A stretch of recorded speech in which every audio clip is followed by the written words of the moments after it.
আজকের ক্লাসে আমরা আইসিটি থেকে নিউমেরিক্যালস বেসড করে যে প্রশ্নগুলো আসে এই প্রশ্নগুলো সলভ করব। ভিডিওটি অবশ্যই শেষ অবধি দেখো এবং বুঝে নাও এই ধরনের নিউমেরিক্যালস রিলেটেড কোয়েশ্চেন্সগুলো কিভাবে খুব সহজে সলভ করা যায়। এই ধরনের প্রশ্নগুলো আমরা আজকের ক্লাসে সলভ করব। অবশ্যই ভিডিওটি শেষ অবধি দেখো এবং বোঝো এগুলো কিভাবে খুব সহজে সলভ করা যায়। চলো আজকের ক্লাসটি শুরু করছি। দেখো কোয়েশ্চেন নম্বর 1 কি বলেছে এখানে, identify the correct order of the following storage capacities rank from largest to smallest capacity. এতে রয়েছে 1500 মেগাবাইট, বিতে রয়েছে 5 কিলোবাইট, সিতে রয়েছে 1 গিগাবাইট আর ডিতে রয়েছে 2 টেরাবাইট। তাহলে এটাকে আমাদের লার্জেস্ট বলতে হবে। লার্জেস্ট তো অবশ্যই টেরাবাইট হবে, ঠিক আছে, সব থেকে বেশি টেরাবাইটই হচ্ছে। তাহলে আগে আসবে হচ্ছে ডি। ডি দেখো দুটো অপশানে আছে, তাহলে আবারও একটি বের করো। তারপরে দেখো এগুলো যদি আমরা সাজাই, কিলোবাইট, তারপরে আসে মেগাবাইট, তারপরে আসে গিগাবাইট, তারপর আসে টেরাবাইট, এভাবে পরপর স্মলেস্ট টু লার্জেস্টের দিকে যাচ্ছে। তাহলে সব থেকে লার্জেস্ট তো রয়েছে টেরাবাইট, তারপরে গিগাবাইট আছে, তাহলে গিগাবাইট দেখো সি এখানে রয়েছে, কিন্তু এটা 1 গিগাবাইট, তাহলে 1 গিগাবাইট মানে কিন্তু 1024 মেগাবাইট, ঠিক আছে। তাহলে এই ক্ষেত্রে বলো এখানে তো 1500 মেগাবাইট রয়েছে, তাহলে নিশ্চয়ই 1 গিগাবাইটের থেকে লার্জেস্ট হচ্ছে 1500 মেগাবাইট, তাই না? তাহলে ডি এর পরে কিন্তু এ আসবে, এখানে সি রয়েছে, তাই অপশান নাম্বার 4 হচ্ছে না, অপশান নাম্বার 1 হবে। তারপর আসবে সি 1 গিগাবাইট, তারপর 5 কিলোবাইট আসবে, অপশান নাম্বার 1 কারেক্ট। এরপর দেখো নেক্সট কোয়েশ্চেন নাম্বার 2। এখানে বলেছে identify the correct order of the following computer storage capacities ranked from smallest to largest capacity. Okay, এইভাবে রয়েছে, স্মলেস্ট থেকে লার্জেস্ট, এটা আমাদের অ্যারেঞ্জ করতে হবে। ভেরি ইন্টারেস্টিং কোয়েশ্চেন্স, ভালো করে বোঝো এই প্রশ্নটি কীভাবে সলভ করবে। এরকম প্রশ্ন কিন্তু আগামী দিনেও এক্সামে দেখতে পাবে। এতে রয়েছে দেখো 100 গিগাবাইটস, ওকে। আবার বিতে রয়েছে একের পরে 1 2 3 4 5 6 7 8 9 10, 10টা শূন্য দিয়ে বাইটস রয়েছে, ওকে। সিতে রয়েছে 1 টেরাবাইট, ডিতে রয়েছে 1 লাখ মেগাবাইট, আর ইতে রয়েছে একের পরে 6টা শূন্য দিয়ে কিলোবাইট, এগুলো রয়েছে। তাহলে এরপর এটাকে যদি আমাদের অ্যারেঞ্জ করতে হয়, এটাকে না এক কাজ করবে, বাইটে নিয়ে যাবে, তাহলে সব থেকে সোজা হবে। বাইটসে নিয়ে যাও, সব থেকে ইজি, তাহলে তোমাদের হবে। দেখো কিলোবাইট থেকে শুরু করছি। 1 কিলোবাইট, আগে এটা বুঝে নাও। 1 কিলোবাইট সমান সমান কি হয়, 1024 বাইটস হয়, ঠিক আছে। কিন্তু 1024 না লিখে রাউন্ড অফ করছি, 1000 বাইটস লিখছি, ওকে, 1000 বাইটস লিখছি, তাহলে সুবিধা হবে। আর এটা এই 1000 বাইটস ধরেই ক্যালকুলেট করা হয়, ঠিক আছে। তো দেখো 1000 যে বাইট লিখছি, তাহলে 1 কিলোবাইটকে আমরা কি বলতে পারি, 10-এর মাথায় 3 বলতে পারি, তবেই তো পাওয়ার 3 মানে কি 10 গুণিত 10 গুণিত 10, 3বার যখন গুণ করবে তখন 1000 চলে আসবে, 1000 বাইট। তাহলে এটাও আমরা কিন্তু বলতে এখানে পারবো, ওকে, হলো। তারপর কি আসে, মেগাবাইট আসে, 1 মেগাবাইট, এটা বোঝো তাহলেই কিন্তু হবে। তাহলে এখানে 1 মেগাবাইট সমান সমান 1024 কিলোবাইট হবে কিন্তু এখানে, ঠিক আছে, 1024 কিলোবাইট। তাহলে এটাকে যদি আমরা সবগুলোকে বাইটসে কনভার্ট করি, তাহলে 1024 কিলোবাইটে 1 মেগাবাইট, কিন্তু এটাকেও আমরা 1000 কিলোবাইট ধরলাম। তাহলে দেখো এটাকে যদি আমরা বাইটে কনভার্ট করি, তাহলে 1 কিলোবাইট সমান সমান রয়েছে কি 10⁻³ বাইটস রয়েছে অলরেডি। বা এটাকে আমরা যদি এরকম বলি, 1 কিলোবাইট সমান সমান 1000 বাইট রয়েছে, ওকে। তাহলে 1 মেগাবাইট, 1 মেগাবাইট মানে কি 1000 কিলোবাইট, ওকে। এটা বের করব, 1 কিলোবাইট সমান 1000 বাইটস, তাহলে 1 মেগাবাইট বা 1000 কিলোবাইট, তার মানে 1000 কিলোবাইট সমান সমান কী হবে, 1 কিলোবাইট সমান সমান তো 1000 বাইট আছে, তাহলে 1000 গুণিত আবার 1000 গুণ করতে হবে, তবে গিয়ে 1000-এর ভ্যালু পাবে। তাহলে 1-এর পরে 6টা শূন্য আসছে, এই 6টা শূন্য আসছে, এটা হচ্ছে বাইট, ওকে। তাহলে এটাকে আমরা কি লিখতে পারি, 10⁶ বাইটস লিখতে পারবো, 10⁶ বাইটস লিখতে পারবো। 1 মেগাবাইট বা 1000 কিলোবাইট, ঠিক আছে। এটা তো 1 মেগাবাইট সমান সমান তো 1000 কিলোবাইট, তাহলে 1000 কিলোবাইট সমান কি বলবো, বাইটে 10-এর মাথায় 6টি শূন্য, এটা হচ্ছে বাইটস কনভার্ট, বাইটসে কনভার্ট করলাম। 1 মেগাবাইট সমান কি 10⁶ বাইটস। কীভাবে বুঝতে পেরেছো? দেখো আরেকবার বলে দিচ্ছি, 1 কিলোবাইট সমান কি দেখতে গেলে 1000 বাইটস, তাহলে 1000 বাইটস যদি 1 কিলো বাইট সমান হয়, তাহলে 1 মেগাবাইট সমান কি 1000 কিলোবাইট, তাহলে 1 কিলোবাইট সমান 1000 বাইটস, তাহলে 1 মেগাবাইট বা 1000 কিলোবাইট সমান কি হবে 1000 গুণিত 1000। ওকে, তার মানে 1-এর পরে 6টা শূন্য বাইটস, তাহলে 1-এর পরে 6টা শূন্য মানে কি 10⁶, এটাই বোঝাবে 6টা শূন্য থাকছে। ওকে, এত বাইটস হচ্ছে। এখন এটাকে আমি ইরেজ করে দিচ্ছি, আশা করছি বুঝতে পেরেছো। এইভাবে বাইটসে কনভার্ট করতে করতে যাবে, আর প্রত্যেকটা ক্ষেত্রে যখন বাইটসে কনভার্ট করবে এটাকে হচ্ছে নেক্সট দেখো আসে হচ্ছে 1 গিগাবাইট, তাহলে 1 গিগাবাইট সমান কি হয় 1000 মেগাবাইট হয়, ঠিক আছে।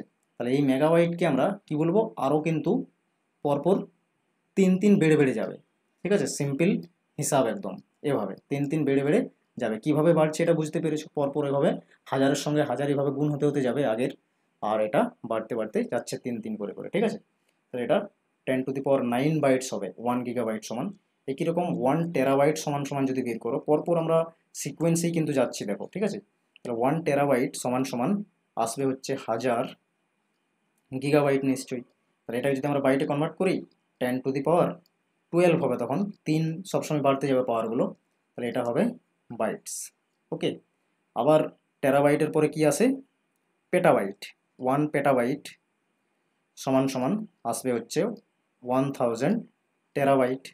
তাহলে এটাকে বাইটে কনভার্ট করলে 10⁻15 চলে আসবে হচ্ছে বাইট। এইভাবে কিন্তু করতে করতে যাবে। তাহলে পেটাবাইটসের পরে আরও থাকে হচ্ছে জেটাবাইট, ঠিক আছে। তারপরে ইয়োটাবাইট, ব্রন্টাবাইট, এরকম করে করে যাবে। তারপর বাকিগুলো আমি লিখছি না এখন, আমার যতটা প্রয়োজন এতটার মধ্যেই রাখছি, ঠিক আছে। কারণ প্রশ্নটা তো সলভ করতে হবে, আগেও অনেক প্রশ্ন রয়েছে সলভ করতে হবে। তাহলে প্রত্যেকটা যে স্টেটমেন্টস রয়েছে এখানে ABCD করে করে দেওয়া আছে, এগুলোকে আমরা বাইটে নিয়ে যাব। তাহলে বলো 100 গিগাবাইট সমান কি হবে, 1 গিগাবাইট সমান 10⁹ বাইটস হয়, ঠিক আছে। এতে দেখো, এতে বলা হয়েছে 100,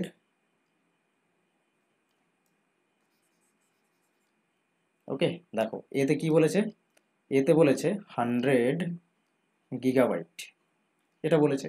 তাহলে এখন তো আমরা দেখেছি 1 গিগাবাইট সমান সমান 10⁹ বাইটস হচ্ছে। এটা সবগুলোকে আমরা বাইটসে নিয়ে যাব বলে এটা লিখছি। 1 গিগাবাইট সমান সমান যদি এত বাইট হয়, তাহলে 100 সমান সমান কত হবে, 100 গিগাবাইট সমান বলো কত হবে, 100 মাল্টিপ্লাই করে দিতে হবে 10⁹ বাইটসের সঙ্গে, এটা বাইটস হবে। তাহলে 10কে আমরা কি লিখতে পারি 10⁻2 লিখতে পারি, ঠিক আছে। মাল্টিপ্লাই 10⁹ তো রয়েছে। তো দেখো বেস যদি সেম থাকে পাওয়ারের যোগ হয়ে যায়, তাহলে 10⁻11 বাইটস হচ্ছে। 100 গিগাবাইট সমান কি 10⁻11 বাইটস। এইভাবে প্রত্যেকটাকে আমরা বাইটসে কনভার্ট করব। ওকে, আর এটা তো দেখতে পাচ্ছ দেওয়াই রয়েছে বিতে 10, 10-এর পরে 1-এর পরে 10টা শূন্য রয়েছে, তার মানে 10⁻10 বাইটস। ওকে, 10⁻10 বাইটস। তাহলে এটা কত এলো, এটা এলো 10⁻11 বাইট। এটা হবে 10 বেসগুলো সব 10 হয়ে যাবে, তাহলে ইজি হবে আমাদের। যেই বলুক না কেন, smallest to largest, largest to smallest, যেই বলুক না কেন আমরা সেটা তাহলে ভালো করে বুঝতে পারবো। 10⁻10 বাইটস, সবগুলো বাইটসে লিখছি। ওকে, এখন দেখো 1 টেরাবাইট আছে। 1 টেরাবাইট সমান সমান এখানে তো আমি বের করেই রেখেছি 10⁻12, 10⁻12 বাইটস। ওকে, একটু ধৈর্য ধরে ভিডিওটা দেখো, তাহলেই কিন্তু বুঝতে পারবে। এরপর 1-এর পরে রয়েছে 5টা শূন্য আছে মেগাবাইট, তাহলে 1 মেগাবাইট সমান সমান 10⁶, অলরেডি বাইটস থাকেই, একে হয়, তাহলে 10⁵। ওকে, এটা বের করতে বলেছে, 1-এর পরে 5টা শূন্য, এই মেগাবাইট সমান কত কত কত বাইট হবে জাস্ট গুণ করে দিচ্ছি 10⁵, তাহলে 10 হয়ে যাবে 11 বাইটস, ঠিক আছে। এটা ডি 1 লাখ মেগাবাইট সমান 10⁻11 বাইটস। ওকে, এখান থেকে স্যাম ক্যালকুলেট করলাম। আর এটা কেবি রয়েছে কিলোবাইট, এটা 6টা শূন্য আছে 1-এর পরে, তার মানে এখানে দেখো 10⁻³ বাইট থাকেই, তাহলে 10⁻³ কে মাল্টিপ্লাই করে দাও 10⁻6 রয়েছে 0, সেই জন্য পাওয়ার 10-এর মাথায় 6 হলো, তাহলে এটা 10 আর এটা 9 হচ্ছে, মানে 10⁻9 বাইট। এগুলো সবগুলোই বাইটে কনভার্ট করলাম। এখন সবগুলো বাইটে কনভার্ট করে নেওয়ার পরে দেখো স্মলেস্ট কে রয়েছে, মানে কার পাওয়ার সব থেকে কম আছে, সব থেকে কম আছে 9 দেখছি আমরা, তার মানে ই আসবে হচ্ছে সব থেকে আগে। ওকে, ই আছে দুটো অপশানে। তারপরে কি আছে, তারপরে হচ্ছে 10, 10 মানে বি, ঠিক আছে, 9 10, তারপর 10 মানে বি, বিও রয়েছে দুটোতেই। তাহলে তারপরে কি আসবে 11, 11 দেখো দুটোতে আছে, এখানে রয়েছে 11, 11 ডিতে আছে, আর 11 পেয়েছি আমরা এতে, কিন্তু এটা গিগাবাইট আর এটা হচ্ছে মেগাবাইট, তাহলে ছোটো কী হবে, মেগাবাইটের সংখ্যাটাই হবে, সেই জন্য আগে আসবে ডি। ওকে, তাহলে আগে চলে আসছে আমাদের ডি এই দুটোর মধ্যে। এটা তো গিগাবাইটে রয়েছে, এটা তো আমরা 1000 দিয়ে ক্যালকুলেশন করেছি, 24টা বাদ দিয়েছি, তাহলে এখানে কিন্তু ছোটো ওই মেগাবাইটেরটাই হবে, মানে ডি। তাহলে ডিও কিন্তু দেখো দুটোতেই আছে। তারপরে কি আসবে, তাহলে এ আসবে অবশ্যই, তাহলে এ দেখো এইখানে রয়েছে 2 নম্বর অপশানে, এখানে কিন্তু সি আছে, তাহলে অপশান 2 কারেক্ট হবে। তারপরে সি রয়েছে, এটা আসবে তারপরে 10⁻12, সব থেকে পরে লার্জেস্ট হচ্ছে এটা, তাহলে অপশান 2 কারেক্ট অ্যান্সার হলো। এভাবে এটা সলভ করতে হতো। নেক্সট দেখো কোয়েশ্চেন নাম্বার 3, ভেরি ইন্টারেস্টিং, ভালো করে বোঝো, খুব সহজ রয়েছে। কি বলেছে এখানে, এ security system records video footage, 1 minute of A video requires 180 megabytes of storage, 1 মিনিটের জন্য 180 মেগাবাইট স্টোরেজ প্রয়োজন হয়। The recording system can store several hours of video footage, তাহলে যে রেকর্ডিং সিস্টেম আছে অনেক সেভারেল ঘন্টা ফুটেজ কী করতে পারবে, রেকর্ড করতে পারবে। How much storage would be needed for 2 hour of video footage, তাহলে 2 ঘন্টার জন্যে কতটা স্টোরেজ প্রয়োজন হবে, ঠিক আছে, এটা বের করতে হবে।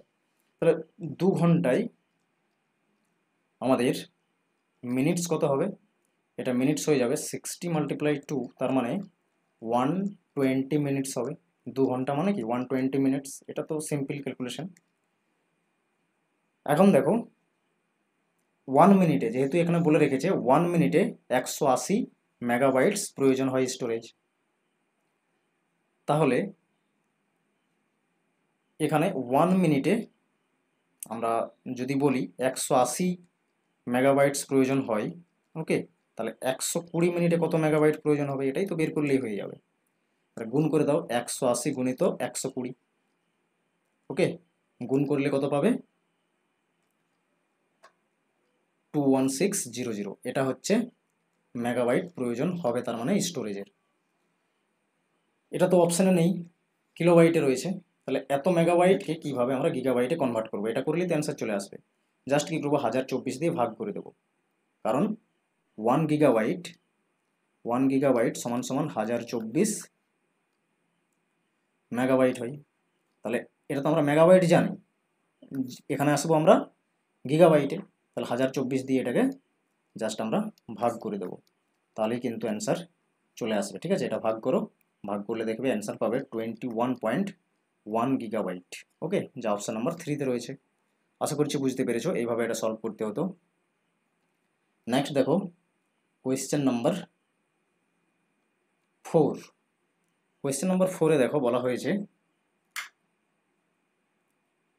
ইফ পি, যার বেস হচ্ছে 8, represents the number P in base 8, P যে কোনো একটি সংখ্যা যার বেস হচ্ছে 8, মানে অক্টাল নাম্বার সিস্টেম। ঠিক আছে, 4টে নাম্বার সিস্টেম আছে, বাইনারি নাম্বার সিস্টেম যার বেস 2 থাকবে, অক্টাল নাম্বার সিস্টেম 8 থাকবে, ডেসিমেল নাম্বার সিস্টেম যার বেস 10 থাকে, আর হেক্সাডেসিমেল যার 16 বেস থাকে। এগুলো আমি পড়িয়েছি অনেক ভালো করে ফাউন্ডেশন ক্লাসে। ওকে, তো এখন আমাদের বের করতে হবে এটা সমান সমান কত অক্টাল নাম্বার হবে, যেটা পি এখানে বের হবে। ওকে, এটা কত হবে, পি কত হবে অক্টাল নাম্বারে, এটা বের করতে হবে। তাহলে দেখো আগে ইন্ডিভিজুয়ালি এটাকে আমাদের অক্টাল, এটাকে ডেসিমেল নাম্বারে নিয়ে যেতে পারবো, তবে গিয়ে কিন্তু প্লাস করতে পারবো। ঠিক আছে, বাকি এগুলোর প্লাস আমাদের জানা নেই, আমরা ডেসিমেল নাম্বারে নিয়ে যাবো, তাহলে সেটা সহজ হবে। তাহলে 144 অক্টাল নাম্বারকে আমরা ডেসিমেল নাম্বারে নিয়ে গিয়েই প্লাস করব। তাহলে এই অক্টাল নাম্বারকে যখন ডেসিমেলে নিয়ে যাব তখন কত ডেসিমেল নাম্বার হবে এটা আগে বের করে নিতে হবে। ঠিক আছে, তাহলে দেখো কি রয়েছে দেওয়া 144, এটাকে ডেসিমেল নাম্বারে নিয়ে যাব। তাহলে কি করব, এখানে আমরা যেহেতু অক্টাল নাম্বার এটা, তাহলে ডেসিমেলে নিয়ে যাওয়ার জন্য পাওয়ার এখানে 1 দেবো, 8 আর এটা 64, আর এগুলো গুণ করে নেব, ঠিক আছে। অক্টাল টু ডেসিমেলে যাওয়ার জন্য 1, 8, 64 মাথায় লিখে জাস্ট গুণ করবে। 64 এটা গুণ করলে হবে 32, আর এটা গুণ করলে 4, এগুলো সবগুলো এরপর যোগ করো, তাহলেই ডেসিমেল নাম্বার চলে আসবে। এটা কত আসছে, এটা 36 আর এটা 64, তার মানে 100 হচ্ছে। ওকে, তার মানে কত ডেসিমেল নাম্বার পেলাম, 100। একই রকম 175 এরও মাথায় 1, 8, 64 লেখো আর গুণ করো, তাহলে এটা আসবে 64, 7 8 56 আর 5 1 5। এরপর এগুলো যোগ করো, দেখো যোগ করলে এটা আসছে 125। ওকে, 125 ডেসিমেল পেলাম। তাহলে দুটো ডেসিমেলকে এরপর যোগ করো, 100 প্লাস হচ্ছে 125, টোটাল আমরা পাচ্ছি এখানে 225। এটা কিন্তু ডেসিমেল নাম্বার। ওকে, এই ডেসিমেলটাকে এরপর অক্টালে নিয়ে যাব, তাহলে অ্যান্সার পেয়ে যাবে, এটা বের করতে পারবে। যোগ করার সময় সবসময় এটাকে ডেসিমেল নাম্বারে নিয়ে যাবে, ডেসিমেল নাম্বারের যোগ করবে, ঠিক আছে। তাহলে এটাকে যদি আমরা অক্টালে নিয়ে যাই, যে কোনো ডেসিমেল নাম্বারকে অক্টাল নাম্বারে কীভাবে নিয়ে যাই, জাস্ট যে অক্টাল নাম্বার আছে, সরি যার ডেসিমেল নাম্বার আছে তাকে অক্টালে নিয়ে যাব। তো অক্টালের বেস কত, 8, 8 দিয়ে ভাগ করতে করতে যাও। ওকে, তাহলে 8 দিয়ে যদি এটাকে ভাগ করো কত পাবে, 8 2 16, আর এটা হয়ে যাবে তাহলে 65, 8 8 64, তাহলে 1 রিমেনিং থাকলো, রিমেনিংগুলো ওই পাশে লিখবে। আবার 8 দিয়ে হচ্ছে ডিভাইড করো, 8 3 24 আসবে, রিমেনিং কত থাকলো 4। এরপর বটম টু টপে লেখো 3 4 1, এটাই হচ্ছে অক্টাল নাম্বার যা আছে অপশান নাম্বার 2-তে। ওকে, ক্লিয়ার। এরপর দেখো নেক্সট কোয়েশ্চেন্স, একই রকম প্রশ্ন আবারও একটি রয়েছে, ডিসেম্বর 2023-ই কিন্তু প্রশ্ন এগুলো, ঠিক আছে। বলেছে ইফ পি রিপ্রেজেন্টস, এটা অক্টাল নাম্বার দেখতে পাচ্ছি, represents the number P, base হচ্ছে 8 নাম্বার সিস্টেমে, আর তাহলে এটার যে ভ্যালু আসবে এটা কত আসবে, একই রকমভাবে করো। 124 রয়েছে, ফাঁকা ফাঁকা একটু লেখো, আর ডেসিমেলে নিয়ে যাও আগে। অক্টাল নাম্বারকে ডেসিমেলে নিয়ে যেতে হয় কীভাবে, পাওয়ার লেখো 1, 8, 64, এভাবে 8-এর এভাবে করে করে আসবে, ফার্স্টে 1 দেবে, তারপর 8, তারপর 64, এরপর মাল্টিপ্লাই করবে। তাহলে এটা কত আসছে 64, এটা আসছে 16 আর এটা আসছে 4, তাহলে 20 আর এদিকে হচ্ছে 64, মানে কত হলো এটা 84। এটা হলো ডেসিমেল নাম্বার। ওকে, একই রকম 165-এরও এই অক্টালেরও ডেসিমেল কনভার্ট করো, 1, 8 আর এটা হবে 64, গুণ করো, গুণ করে কত আসছে 64, 6 8 48 আর 5 1 5, যোগ করে এরপর যোগ করলে এটা হচ্ছে পাবে 117। এগুলো আমরা ডেসিমেল নাম্বার পেলাম, দুটো ডেসিমেল যোগ করো, 84 প্লাস 117, এটা দেখো যোগ করো, এটা যোগ করলে আসবে হচ্ছে 201। ওকে, এটা হলো আমাদের ডেসিমেল নাম্বার টোটাল যোগ করলে। এরপর এই ডেসিমেল নাম্বারের অক্টাল কনভার্ট করো, যেহেতু আমাদের অক্টাল করতে হবে, ডেসিমেল থেকে অক্টালে যাব, ঠিক আছে। তাহলে এটা কী করবে, 8 দিয়ে ডিভাইড করবে, যেহেতু অক্টালে যাচ্ছে ডেসিমেল থেকে অক্টালে, তাহলে এখানে হবে আমাদের 2 হচ্ছে 16, 41 থাকলো, তার মানে 5 40, 1 রিমেনিং থাকলো, 8 দিয়ে 3 বারে হবে 24, 1 রিমেনিং, তার মানে 311। এটা হচ্ছে octal number, option number correct হচ্ছে 4। কীভাবে করেছি বুঝতে পেরেছ। নেক্সট দেখো কোয়েশ্চেন নাম্বার 6, কি বলেছে, আলিসা হ্যাজ এগ্রিড টু সেন্ড খুশি এ 20 megabytes file, they both have a broadband internet connection. Alisa has uploaded her file to a server and then Khushi need to download it from the same server. তাহলে আলিসা যে server থেকে download করেছে সেই upload করছে সেই সার্ভারেই খুশি হচ্ছে download করবে, সেম সার্ভার রয়েছে দুজনেরই। The broadband data transfer rate, okay মানে স্পিড, ডেটা কত স্পিডে ট্রান্সফার হচ্ছে, এটা 1 মেগাবিটস পার সেকেন্ডে হচ্ছে হয়ে থাকছে, ঠিক আছে, আপলোড। এরপর 8 মেগাবিটস পার সেকেন্ডে ডাউনলোড হচ্ছে, এটা বলে দিয়েছে। আপলোড হওয়ার সময় 1 মেগাবিট পার সেকেন্ড, ডাউনলোড হওয়ার সময় 8 মেগাবিট পার সেকেন্ডে ডাউনলোড হচ্ছে। এখন P and Q represents time taken in seconds to upload and download Alisa's file respectively. Okay, তাহলে পি এবং কিউ হচ্ছে আপলোড স্পিড হচ্ছে পি, ঠিক আছে, আপলোড যেটা আছে এটা পি হচ্ছে, আর ডাউনলোডের ক্ষেত্রে এটা হচ্ছে কিউ। এগুলো আমাদের বের করতে হবে, ঠিক আছে। তাহলে দেখো কিভাবে এটা আমরা সলভ করব। 1 বাইট, ওকে, 1 বাইট আমরা এখানে জানি 1 বাইট সমান সমান কি হয়, 8 বিট হয়, ওকে, এটা তো জানো। 1 মেগাবাইট সমান সমান 8 মেগাবিটস হবে, তাহলে এইভাবে মেগাবিটসে এটা লিখলাম আমি।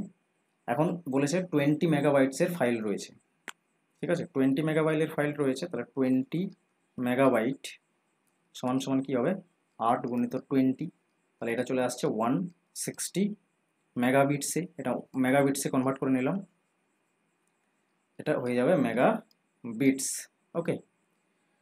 তাহলে ডাউনলোড যে হচ্ছে, ডাউনলোড টাইম কত লাগবে, আগে আপলোড বের করছি। আপলোডের ক্ষেত্রে কত লাগবে, আপলোডের ক্ষেত্রে দেখো টোটাল তো 160 মেগাবিটের ফাইল রয়েছে, আর এই ক্ষেত্রে স্পিড কত রয়েছে, 1 মেগাবিটসে হচ্ছে স্পিড হচ্ছে, ঠিক আছে, আপলোডের ক্ষেত্রে। তাহলে এটাই তো এখানে টোটাল যে ফাইল সাইজ আর নিচে স্পিড 1 রয়েছে মেগাবিট, দুটোই মেগাবিটে কনভার্ট করে নিয়েছে এই জন্যই। তাহলে এটা 160 সেকেন্ড সময় তার মানে লাগবে, ওকে। একই রকম যদি ডাউনলোডের ক্ষেত্রে দেখি, তাহলে টোটাল ফাইল সাইজ রয়েছে এটা 160, আর তার হচ্ছে 8 মেগাবিটস পার সেকেন্ডে হচ্ছে ডাউনলোড হচ্ছে 8, ঠিক আছে, এটা শূন্য হবে না 8, তাহলে এটা ক্যান্সেল করো, 20 সেকেন্ডস তাহলে ডাউনলোড হতে লাগবে। তার মানে অপশান নাম্বার 4 কারেক্ট অ্যান্সার, ঠিক আছে। এরপর দেখো নেক্সট কোয়েশ্চেন নাম্বার 7, এটা এভাবে রয়েছে। এখানে স্টেটমেন্ট 1 রয়েছে 21E, এটা হেক্সাডেসিমেল নাম্বার সিস্টেম, আর 541 বেস রয়েছে 10, মানে ডেসিমেল। যে কোনো একটাতে কনভার্ট করে নিয়ে যাবে, যদি ইকুয়াল হয় তার মানে জানবে এটা ঠিক আছে, আর যদি না হয় তার মানে জানবে স্টেটমেন্ট ভুল আছে। স্টেটমেন্ট 1 দেখছি, আমি এক কাজ করছি যে ডেসিমেল নাম্বার আছে একে হেক্সাডেসিমেলে কনভার্ট করে দেখছি, তার মানে 16 দিয়ে জাস্ট ডিভাইড করবো, ওকে। 16 দিয়ে ডিভাইড করো, এটা আসবে 16×3=48, আবার 16×3=48, রিমেনিং থাকছে 13, ওকে। আবার যদি 16 দিয়ে ডিভাইড করি, 16×2=32 হয়, 1 রিমেনিং থাকছে। বটম টু আপের দিকে লিখবো, ঠিক আছে, কিন্তু হেক্সাডেসিমেল সিস্টেমের ক্ষেত্রে 10, 11, 12, 13, 14, 15 এই নাম্বারগুলোকে স্পেশাল ক্যারেক্টারিস্টিক্সে দেখানো হয়, এ, বি, সি, ডি, ই এবং এফ, এইভাবে। তাহলে দেখো এটা আমরা বটম টু আপে যদি লিখি 13, বাট 13কে আমরা কি লিখবো, ডি লিখবো, ডি, এটা আসবে হচ্ছে 541-এর হেক্সাডেসিমেল নাম্বার, বাট এখানে কি রয়েছে, ই রয়েছে বলে স্টেটমেন্ট 1 ভুল হয়ে গেল। একই রকম 257 এই ডেসিমেল নাম্বারকে যদি আমরা হেক্সাডেসিমেলে কনভার্ট করি, 16 দিয়ে ডিভাইড করব, ওকে, তাহলে এটা আসবে 16, তাহলে 9-19 হয় 97, তার মানে এটা চলে আসবে হচ্ছে 6 বারে, তাহলে রিমেনিং থাকবে হচ্ছে 1, 16×6=96, তাহলে 1 রিমেনিং থাকলো। এরপর 16 দিয়ে যদি ডিভাইড করি, 16×1=16, তার মানে এখানে 0 পড়ে থাকলো, তার মানে এটা যদি বটম টু আপে লিখি তাহলে 101, আর এটাই হচ্ছে হেক্সাডেসিমেল, যা কারেক্ট রয়েছে। তাহলে স্টেটমেন্ট 2 হচ্ছে কারেক্ট, আর স্টেটমেন্ট 1 হচ্ছে incorrect, option number 4 correct answer তাহলে। এরপর দেখো নেক্সট প্রশ্ন, এটা রয়েছে কনসিডার দ্য বেস 10 নাম্বার হচ্ছে 100, তাহলে বেস 6-এ যদি এটাকে কনভার্ট করা হয় তাহলে কত পাওয়া যাবে। তাহলে 100 এটা বেস 10 মানে ডেসিমেল নাম্বার, আর এটাকে কনভার্ট করে নিয়ে যেতে হবে বেস 6 নাম্বারে, কত আসবে। তো যতই বেসে আমরা ডেসিমেল নাম্বারকে কনভার্ট করব, তাকে সেই নাম্বারের বেস দিয়ে ডিভাইড করে দেবে, ঠিক আছে। তাহলে 100 রয়েছে, 100কে আমরা 6 বেস দেওয়া নাম্বারের সাথে কনভার্ট করে নিয়ে যাবো, তাহলে 6 দিয়ে ডিভাইড করছি এটাকে পরপর, তাহলে 6×1=6, 4 40, তার মানে 6×6=36, কত বাকি থাকলো 4, আবার 6 দিয়ে করো, 6×3=18, তাহলে 6 দিয়ে 12, কত বাকি থাকলো, আবারও হচ্ছে 4 বাকি থাকলো। তাহলে বটম টু আপে লেখো, কত হচ্ছে 2, 4, 4, এটা হচ্ছে হবে অপশন নাম্বার 4 কারেক্ট অ্যান্সার। আশা করছি বুঝতে পেরেছো। নেক্সট কোয়েশ্চেন দেখো, কোয়েশ্চেন নাম্বার 9 স্টেটমেন্ট বেসড রয়েছে। এই ডেসিমেল থেকে আমরা যাব হচ্ছে বাইনারিতে। ডেসিমেল থেকে বাইনারিতে যাওয়া মানে জাস্ট আমরা কি করব, এই নাম্বারটিকে 2 দিয়ে ডিভাইড করতে যাব। যে কোনো ডেসিমেল নাম্বারকে যে কোনো নাম্বার সিস্টেমে যাব, তো সেই নাম্বারের বেস দিয়ে ডিভাইড করলেই হবে, ঠিক আছে। ডিভাইড করো, তাহলে 2×2=4, 2×4=8, আর 2×9=18, রিমেনিং কত 1 হলো। আবার 2 দিয়ে করো, 2×12=24, 2×4=8, 1 রিমেইনিং, 2 দিয়ে যদি ভাগ করি 6 আর আসছে 2, 0 রিমেইনিং, আবার 2 দিয়ে ভাগ করছি, তাহলে এটা চলে আসবে হচ্ছে 3 1, এটা 0। তাহলে দেখো পরপর দুবার 0 এসছে, কিন্তু এখানে পরপর দুবার তো 0 নেই, তার মানে স্টেটমেন্ট 1 ঠিক নেই, ঠিক আছে, ফলস হলো। 93 রয়েছে, এটা ডেসিমেল নাম্বার, এটাকে আমরা বাইনারিতে কনভার্ট করে দেখছি। 2 দিয়ে ডিভাইড করব, 2 4 8, 2 6 12, 1 রিমেইনিং, 2 23 হচ্ছে 46, 0 রিমেইনিং, 2 11 বারে 22, 1 রিমেইনিং, 2 5 বারে 10, 1 রিমেইনিং, আবার এখন যদি ডিভাইড করি 2 দিয়ে, তাহলে 2 2 4, 1 রিমেইনিং, আবার 2 দিয়ে ভাগ করব, 2 1 কে 2, 0 রিমেইনিং। বটম টু আপে লেখো 1 0 1 1 1 0 1, এটা এসছে। আর এটা এখানে আমরা দেখছি 3টে 1 রয়েছে পরপর, আর এখানে কিন্তু 2টো 1 রয়েছে, তাহলে বোথ স্টেটমেন্ট এখানে ফলস হয়ে গেল। অপশন নাম্বার হবে both statements are incorrect, option number 2 correct answer. Okay, next দেখো কোয়েশ্চেন নাম্বার 10। এটাও এই কীরকম ভাবে বাইনারি টু হেক্সাডেসিমেল রয়েছে। দেখো এটা কিভাবে সলভ করবে। বাইনারি টু হেক্সাডেসিমেলে যাওয়ার ক্ষেত্রে বাইনারি থেকে হেক্সাডেসিমেলে যেতে পারবে কিভাবে, যে বাইনারি নাম্বার দেওয়া রয়েছে, দেখো স্টেটমেন্ট 1 এর ক্ষেত্রে 1 0 1 1 1, তারপরে 0 1 রয়েছে। এই ক্ষেত্রে এক কাজ করো, বাইনারি থেকে অক্টালে যেতে গেলে চারটে নাম্বারের পেয়ার বানাবে, অবশ্যই রাইট সাইড থেকে করবে। তাহলে 4টে নাম্বারের পেয়ার, একটা পেয়ার হলো, আর এদিকে দেখো 3টে নাম্বার থাকছে, তো সামনে 0 দিয়ে দেবে। সামনে যদি কম পড়ে তাহলে সামনের দিকে 0 প্লেস করবে। ওকে, এখন দেখো তারপরে কি কাজ আছে, তারপর এর যে পেয়ার, সেই পেয়ার ওয়াইজ রেখে দাও। কিভাবে, 1 2 4 8, এটা হচ্ছে পেয়ার, এইভাবে থাকবে 1 2 4 8। এরপর পুরোটাকে মাল্টিপ্লাই করবে, মাল্টিপ্লাই করো, কত আসছে, 0 আর 8-এ মাল্টিপ্লাই করলে 0, 4 আর 1-এ 4, 0 আর 2-তে মাল্টিপ্লাই করলে 0, 1 1-এ 1, তাহলে এগুলো এরপর যোগ করতে হবে। ঠিক আছে, এটা এখান থেকে আমরা কত পাচ্ছি, এখান থেকে তো ডেফিনেটলি 5 পাচ্ছি, আর এই পেয়ার থেকে পাচ্ছি 8 4 0 1, এটাও হচ্ছে যোগ করো, 8 আর 12 আর 1-এ 13, 13 মানে ডি বলেছিলাম, তাহলে 5D। ঠিক আছে, এটা আসছে হেক্সাডেসিমেল নাম্বার বাইনারি নাম্বারের, তার মানে স্টেটমেন্ট 1 ঠিক রয়েছে। একই রকম এই বাইনারি নাম্বার থেকে আসতে পারবে হচ্ছে হেক্সাডেসিমেলে। কি কি রয়েছে, 1 1 0 0 0 0, 4টে 0 1 0, চারটে পেয়ার বানাও, এইভাবে হচ্ছে চারটের মাথায় লেখো 1 4 8, সরি মাথায় লেখো 1 2 4 8, 1 2 4 8, মাল্টিপ্লাই করো, তাহলে 8 4 0 0, তার মানে এটা আসছে 12। ওকে, আর এখান থেকে আসছে 0 0 2, তার মানে এটা আসছে অনলি, প্লাস করলে কত পাবো, এগুলোকে যদি আমরা প্লাস করি তাহলে অনলি 2 পাবো। আর 12-কে কী লেখে, সি, তার মানে C2, এটাও কারেক্ট রয়েছে। ওকে, দুটোই স্টেটমেন্ট কারেক্ট রয়েছে এই ক্ষেত্রে, both statement 1 and statement 2 correct হচ্ছে। আশা করছি যে প্রশ্নগুলো এখানে আমরা সলভ করলাম বুঝতে পেরেছো। এই ধরনেরই প্রশ্ন আগামী দিনেও এক্সামে কিন্তু থাকবে, ভালো করে প্র্যাকটিস করতে থাকো। Thanks for watching this video.